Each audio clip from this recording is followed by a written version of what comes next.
আজকে তোমাদের সাথে শেয়ার করব বান্ধবীর বাসায় যেয়ে কি মজাদার খাবার খেলাম।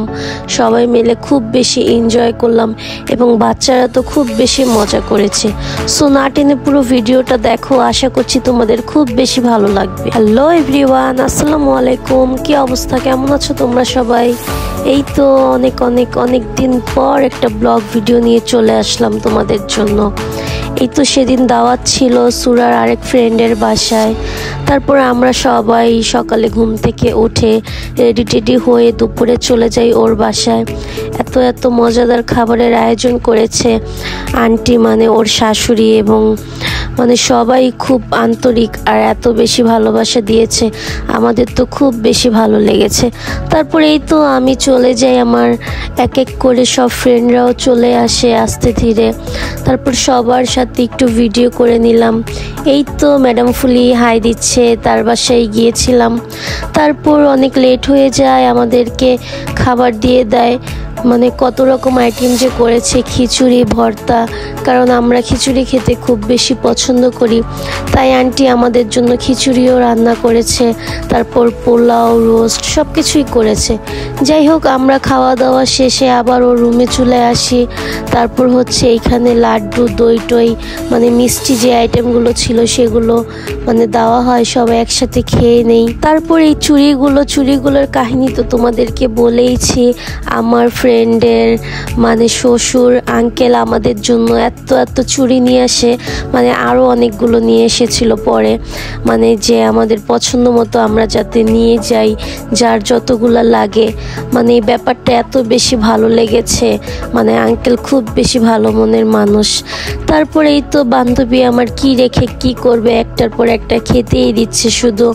তারপরেই তো শাশুড়ির হাতে আচার টাচার বের করে দিল আমাদের খেতে। আমরা একটু করে সব কিছু টেস্ট করলাম। তারপর হচ্ছে আমার আরেক ফ্রেন্ড একটু লেট করেই আসে। মানে এখন বাচ্চাদের থেকে মানে আমাদের ফ্রেন্ডশিপটা বেশি মানে ক্লোজ আর ঘনিষ্ঠ হয়ে গিয়েছে। যাই হোক, আপনারা সবাই আমাদের জন্য দোয়া করবেন, আমরা জানি এইভাবে মহব্বতের মধ্যেই সব সময় থাকতে পারি। সবাই মাশাআল্লাহ বলে দিবেন। তারপরেই তো আমাদের বাচ্চা কাচ্চা একসাথে হলে যেমন আনন্দ করে, তেমন মানে এদের মানে বাজাবাজি থাকবেই। তারপর আমি জানি ওই যে আমার ফ্রেন্ড আফিয়ার মাকে কি জানি বলতেছিলাম। তারপরে এই যে লক্ষ্মী বাচ্চাটা চুপচাপ বসে ফোন দেখতেছিল। এই তো নাফির আম্মু একটু লেট করেই আসে সেদিন, আর বাচ্চাদেরকে গান টান ছেড়ে দিয়েছিল, ওরা নাচতেছিল। তারপর আমরাও আমাদের মতো আড্ডা দিতেছিলাম। সবাই একসাথে হলে মানে ভালোই লাগে, আড্ডা, গল্প। মানে আমাদের দুই বান্ধবীর হাজবেন্ডও গিয়েছিল। তারপর যার বাসায় গিয়েছি ওরও হাজব্যান্ড, মানে তারাও খুব বেশি গল্প টল্প করে। তারপর আমার হাজব্যান্ড চলে আসে, কারণ তার তো আবার বিকেলের দিকে দোকান টোকান খুলতে হবে, সে আর বেশিক্ষণ থাকতে পারিনি।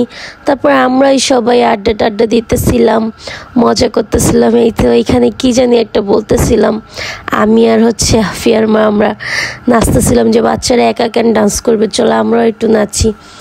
তারপর অনেকক্ষণ আড্ডা টাড্ডা দিয়ে খাবার দাবার তো একটার পর একটা বান্ধবী এনে দিচ্ছে, আর আমরাও খাচ্ছিলাম, কারণ না খেলে তো আর হয় না।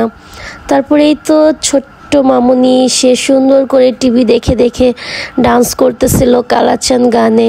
তারপর আমি একটু ভিডিও করে নিলাম। মাশাআল্লাহ। আমার ভয়েসটা একটু মানে ঘ্যার টাইপের শোনা যেতে পারে, কি করব বলেন, আমার ঠান্ডা তো এখন পর্যন্ত কমতেছে না। মানে ভিডিওগুলো যে ভয়েস দিয়ে ছাড়বো, এই ঠান্ডার জন্য ভয়েসও দিতে পারি না, আর হচ্ছে ভিডিওগুলো জমে যাচ্ছে, ফোনটাও ফুল হয়ে যাচ্ছে। তাই আর কি করবো, এই অসুস্থতা নিয়েই ভিডিওগুলো ছাড়তেছি। আপনাদের জন্য এত কষ্ট করি, আপনারা ভিডিওটা ভালো লাগলে প্লিজ সবাই একটা লাইক দিয়ে যাবেন, একটা ভালো কমেন্ট করে যাবেন, আমাদেরও খুব বেশি ভালো লাগবে। তারপরে এই তো সুরামনির ফ্রেন্ডের সাথে জয়েন করে ফেলে, মানে সেও নাচতেছে, মানে তারা তো একসাথে মানে খুব বেশি মজা করতেছিল খোলামেলা পেয়ে। আর আমার বান্ধবীর বাসাটা খুবই বেশি সুন্দর, মানে ওর বাসার যেই সিস্টেমটা আমার খুব বেশি ভালো লেগেছিল। তারপরে এই তো আবার ও নাস্তা টাস্তা নিয়ে এসেছে, বললামই তো সে কি রেখে কি করবে।